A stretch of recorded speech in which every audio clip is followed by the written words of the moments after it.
is we see a big breakdown here at the end, right around ball release, right?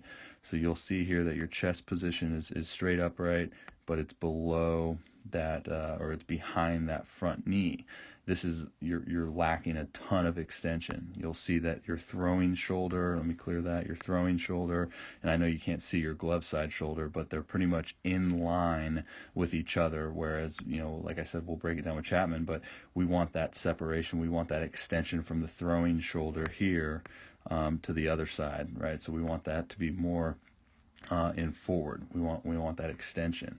And now the reason I talk about that kind of first is because I see that we're essentially late with that hand path when we touch down, right? So this is what I call that obtuse angle here, where we want to kind of be, you know, 90 or even inside 90 to take less stress off our elbow and to be able to whip that ball and be able to throw it harder, right?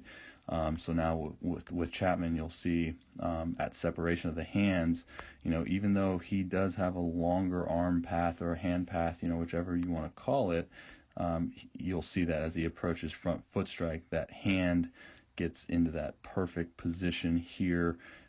I teach, you know, guys to be that elbow under that shoulder in this position, that hand above the elbow, and then you'll see as he goes into that rotation, that elbow climbs, you know, level and over that shoulder, and then you'll see that his extension right here is freaking money.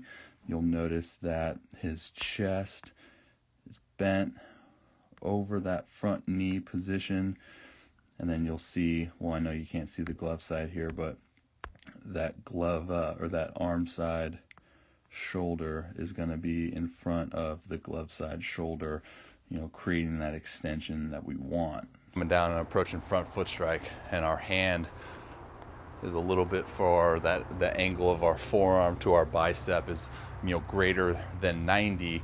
You know, that's usually at risk for elbow injuries, shoulder injuries. We want to just make sure that we're cushioning that. You know, get in that rocker position, close your eyes, and get to a point where, you know, it feels comfortable and feels strong. And it's usually we see, you know, that position right there is a strong position where we're pinching down, we're loading that scap back there, and then when we're able to rotate, we're launching from that scap instead of, you know, being disconnected, is what I would call it, kind of disconnected away from our body, you know, where we're not being able to use the kinetic energy up from the ground and out through the fingertips as efficiently as possible, because we're kind of disconnected. Again, I look at, you know, every kind of position is a byproduct of each position. So we look at that launch for you where you're behind the knee and you're essentially, you know, what we would call an early launch guy, where we want to be late launch. We want that extension from the shoulder.